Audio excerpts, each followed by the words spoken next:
السلام علیکم مینوال، امید دارم چې تاسو به ټول روغ جوړ به وئ. عزتمن حسین سواتي او جهانګیر خان خپلو کې ولې وران شوي دي؟ حسین سواتي د جهانګیر خان نه ولې په څه خفه دی؟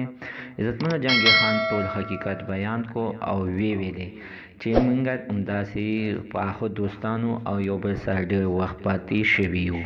راځئ مینوالو د جهانګیر خان خبرې تاسو سره موږ شریکې کړو. موږ سره د ویډیو تر اخره پورې وګورئ چې تاسو ته پوره معلومات در ورسېږي. د دې معلومات نه مخکې زه تاسو ته د یادګینه وکړم، تاسو کو چینل زموږ په دې سوپر کلیک چینل کې نوي وئ، چینل هم نوي سبسکرایب کړئ. مهرباني وکړئ تاسو زموږ د سوپر کلیک چینل د سره سبسکرایب کړئ، خوا کې ورسره د ټلې نشان ووهه چې ښایي یوه نوي معلوماتي ویډیو تاسو ته په اسانۍ باندې در ورسېږي. عزتمنو حسین سواتي او جهانګیر خان خپلو کې ډېر پاخه دوستانو یو بل سره ډېر وخت پاتې شوي دي.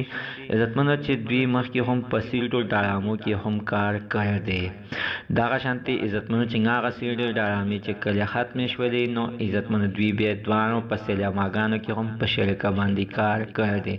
دغه شانتې عزتمنو په فلمونو کې هم کړی دی چې عزتمنو نو جهانګیر خان هغه ټیم کې جهانګیر خان اسکیډن وکړو او ګاډی یې واړولو، دا پکې بچو. عزتمنو چې د شپې 1 بجه وه چې سواتي ته پته ولګېده چې جهانګیر خان خو دغسې کې ګاډی راوړی دی، نو عزتمنو حسین سواتي دې ته نه دي کتلي چې دا وختي دی که ناوخته دی او که یخني ده او که ګرمي ده.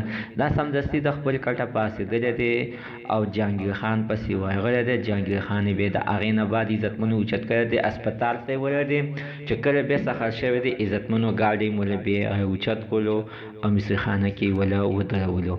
نو مینوالو تاسو ته یاد وي چې حسین سواتي په دغه دوران کې یوه خبره کړې چې ده سره چې ما کوم ښه کړي دي، نو بس هغه یو الله ته پته ده. عزتمنو جهانګیر خان دغه ټول حقیقت ښکاره کړو چې د ما سره دکه ښه کړي دي، خو ما مسره همدغه شانته ډېرې منډې ترلې وهلې دي. خو زه یې نه یادوم ځکه چې ښه خبرې څوک نه یادوي، هغه الله ته پته وي او په الله باندې پرېږدي، د هغې ثواب به ماته به میلاو بشي. عزتمنو جهانګیر خان د حسین سواتي نه معافي م غوښتې ده او ورته ویل چې ته د ما نه په څه باندې خفه یې، که چېرې اوس هم د ما نه خفه یې ما ته ووایه چې زه تا ته درشم او معافي درنه وغواړم، پخپو درته پرېوځم. زموږ د عزتمنو تر نن ورځې معلومات د دې زه پورې د نوي معلوماتو لپاره د سره زموږ د سوپر کلیک چینل د سره سبسکرایب کړئ، خوا کې ورسره د ټلې نشان ووهه چې ښایي یوه نوي معلوماتي ویډیو تاسو ته په اسانۍ باندې در ورسېږي.